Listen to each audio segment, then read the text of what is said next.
Number three, I just don't know how to count. My Greek's not bad, counting I'm a bit weak.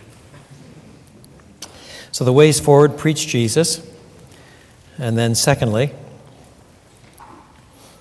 it's important to keep in mind the ways in which John's Gospel alludes to or quotes the Old Testament. That can be very enriching. There are quite a lot of passages I have not touched on here. For example, the way John 12 quotes Isaiah 6 and Isaiah 53. But I will pass that by for want of time. Number three, keep aware of the biblical theological trajectories of Scripture. Keep aware of the biblical theological trajectories of Scripture, what I call Scripture's tendons. Now, because we're probably not all on exactly the same page, let me venture a few moments to distinguish biblical theology and systematic theology. Are we all on the same page on those things here or not? Yes? No? Who knows? Assume ignorance. That's always a big difference. Pardon? Assume ignorance. Assume ignorance. All right. There is a sense in which if theology is some sort of disciplined mental discourse about God, then any disciplined mental discourse about God that is based on Scripture is perforce biblical theology. But as the expression is used in contemporary discussion, it has a particular overtone, and that's worth thinking through. As far as we know, the expression was not used before 1604, when it was first coined in a German work called Eine biblische Theologie, and a biblical theology. And what that volume was, it's now lost. It's no longer extant, but we know what was in it. It was basically a book of proof text to justify the structure of Lutheran systematic theology. That's what they meant by biblical theology then. Give all the Bible proofs for the systematics. You see? It has a certain kind of logic to it, doesn't it? But today, as people distinguish in the Western world between biblical and systematic theology, we make this sort of distinction. Systematic theology is essentially an atemporal logical structure. That is, it asks questions like, who is God? What is sin? What did the cross achieve?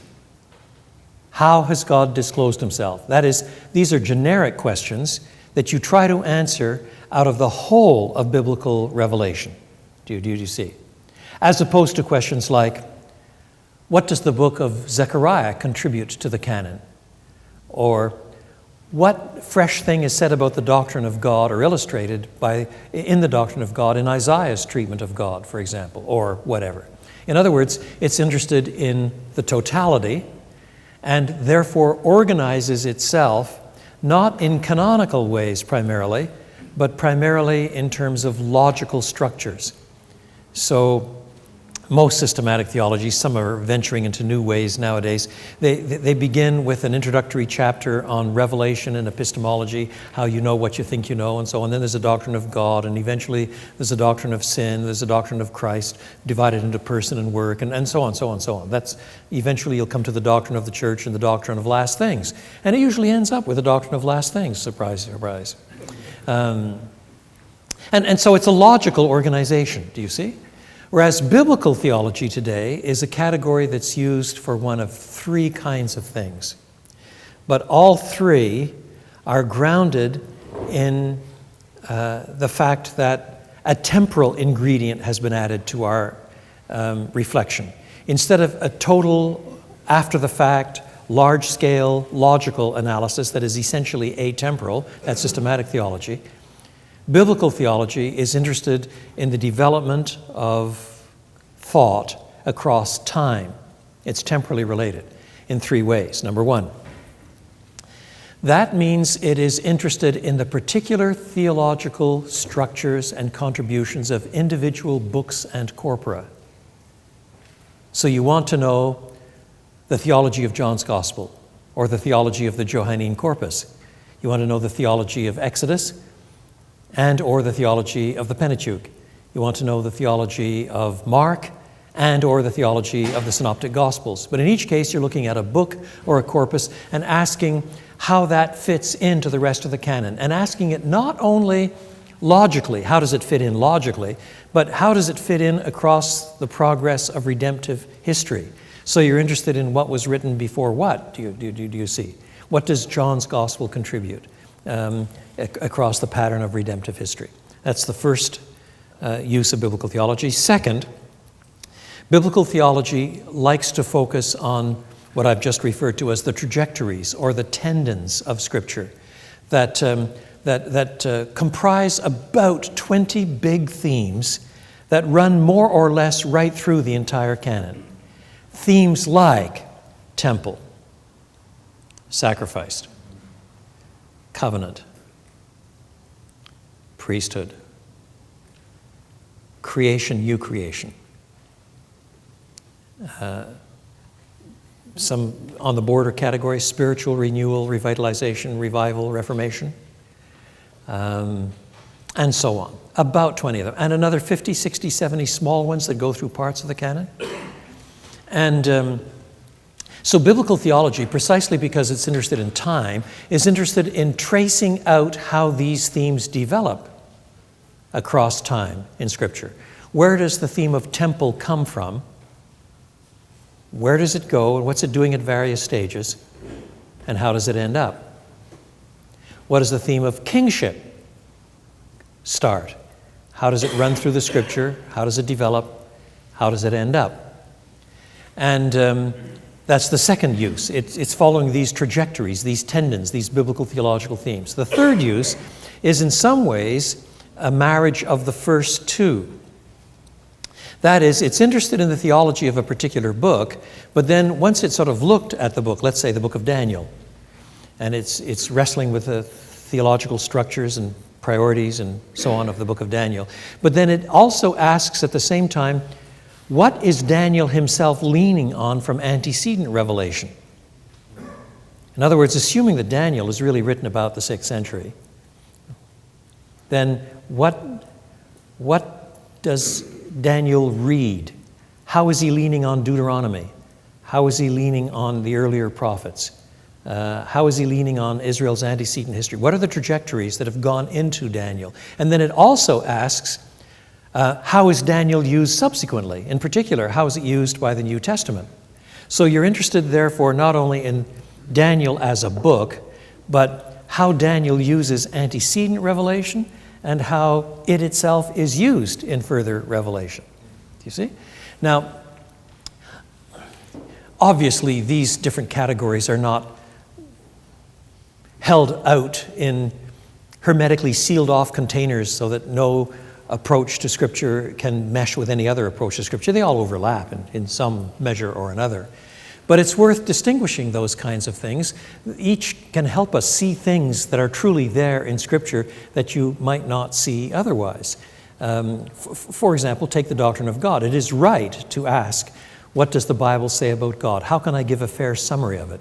And I suppose you could begin by quoting the first paragraphs of the Westminster Confession or something. But at the end of the day, all of those confessional statements are themselves somebody's attempt to summarize the totality of what Scripture says about God and who He is and His nature and so on, so on, so on.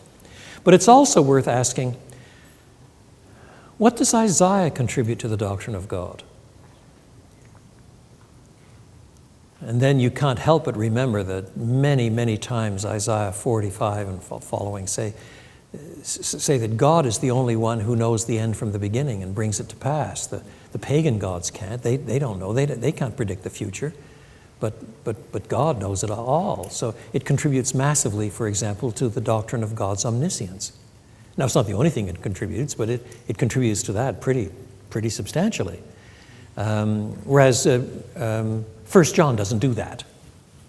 I'm sure it presupposes it there somewhere, but it's not a major theme in 1 John. And to preach from a particular book means dealing fairly with the things that are emphasized in that particular book. even if you also take time on occasion to tie them to the biggest themes of all that run through all of Scripture and tie it to systematic structures. And likewise, if you follow the biblical theological structures as you follow themes through the Bible or observe how a particular book uses antecedent Scripture and how later New Testament uses Old Testament and so on, then you're beginning to think through how the biblical writers themselves read the Bible and thus learn to read the Bible in exactly the same sort of way. That's one of the reasons why Greg Beale and I edited that rather large tome, a commentary on the New Testament use of the Old. It's a great doorstop. You know, it's heavy, and no wind's going to shut that door. It probably puts you to sleep if you read it at night. It's got many blessings, that book. It's about 1,300 large pages of double column and small print. But what it really does is focus on all the places in which the New Testament quotes or alludes to the Old Testament in an effort to think them all through systematically. Do you see? And working through that sort of thing, I'm not suggesting you go home and read it avidly after supper for a night for the next 13 years until you're done. But it's the sort of book where when you're preaching from any biblical text, if you're preaching from the New Testament, see if it's picking up anything from the Old. And when you're preaching from the Old Testament, use the index of that book and see if there are any ways in which that particular passage of Scripture is picked up somewhere in the New Testament. Your regular Bible commentaries and the like won't point out to you that Nehemiah 9 has allusion after allusion after allusion to John 6 and 7. They just don't point it, because it's written by Old Testament scholars who think that's left for the New Testament guys. Yeah, but you're preaching from the Old Testament. If you just read an Old Testament a commentary on Nehemiah, it's not going to make the allusions to the New Testament, because that's not what Old Testament scholars tend to do you see? Unless your name is Ralph Davis, and then you might manage a few more of them and so on. But that's the way, because the game is played with such specialisms today, then people can funnel off in their own little frame, and putting the big story together is sometimes what's lost. But that is part of what the preacher's job is. So figuring out how to put the big picture stories together in the Bible to develop the structures of thought that Christians ought to have is, it seems to me, part of our job as preachers. Now that's all prolegomenon to this next point. Keep aware of the biblical trajectories, the biblical tendons that point forward and back. Now let me give one or two examples. We've seen already that in John 1:14, the Word became flesh and made his dwelling among us, tabernacled among us. All right, that stands all by itself, but then you can't help but remember, and any commentary would have pointed this out in case you had forgotten, that in the next chapter, Jesus cleans out the temple and then says, "Destroy this temple, and in 3 days I will raise it again." Now, for those trained in biblical theology, you will automatically start asking yourself, how does the temple theme run through Scripture? Now, in broad terms, without even thinking about it, anybody with the least modicum of biblical knowledge knows, well, there was the tabernacle, then there was the temple under Solomon, eventually it got torn down, then another one was rebuilt, and now along comes Jesus, and I guess that's about it. But you can say a bit more than that. Now, in this case, there's a book by Beale just called The Temple, in the New Studies in Biblical Theology thing and series. And he points out, amongst other things, that there are temple themes already related to the Garden of Eden. All kinds of themes, even though the word temple is not used, themes related to the knowledge of God, the centrality of God, the worship of God, the glory of God manifested to his people. There are temple-related themes already in the Garden of Eden. And then before there's a tabernacle, there are already sacrifices being offered by Abraham and others of the patriarchs. And then eventually God ordains the building of the tabernacle. And when you stop to think about it, that's pretty significant. The Ten Commandments take you through the first 17 verses of chapter 20 of Exodus. After that, chapter after chapter after chapter on how to build an ephod. And then the materials for the tabernacle. And still more descriptions of the same. I mean, there's a huge emphasis on what we today call ceremonial law to make sure that everybody gets The materials right, the dimensions right, the structure, the forecourts right, what the veil of the temple is supposed to be built of, and who can go into what part, and who cannot, and the courts of the women, and the court of the women, and where the priest goes, and where only the high priest goes, and what the Levites may or may not do. It's all very, very detailed. And I suggest that if you get that well and truly under your belt, and then preach from Hebrews, it's surprising how much of the former you will use as you explicate the latter. But I'll let that pass by. And then you come in due course to the years in Israel under the land, under the hand of the judges, when there's still no king in Israel. Including that remarkable episode where the Philistines steal the Ark of the Covenant. What is that telling us about anything? Judgment that falls on them. And then when it's restored, one of the apparent good guys reaches his hand to steady the ark and he's smitten down by God. What is that telling us? And eventually you come to 2 Samuel 6 and 7. David has become king. He's reigned in Hebron for 7 years over the southern 2 tribes. Then he takes Jerusalem, becomes king over the 12 tribes. And in chapter 6 and 7, 2 things happen of 2 Samuel. The tabernacle is moved to Jerusalem. And in chapter 8, the Davidic dynasty is established. So now you have Jerusalem, the temple, and the Davidic dynasty all held together for the first time in one place.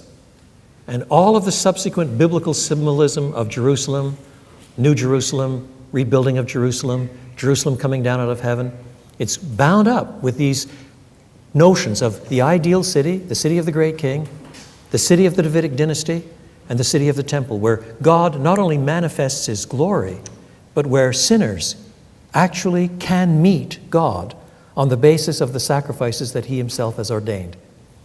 And no priest can become a king. No king can become a priest.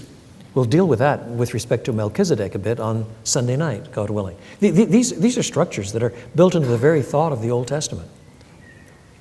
And then a couple of generations later, the nation is divided. The 10 tribes go north. They build a semi-pagan temple in Dan, way to the north, and they build one in Samaria because the northern rulers don't want anybody coming down to the temple in Jerusalem lest they get reassociated with the Davidic throne. 722, the northern tribes fall to the Assyrians. 586, the southern tribes fall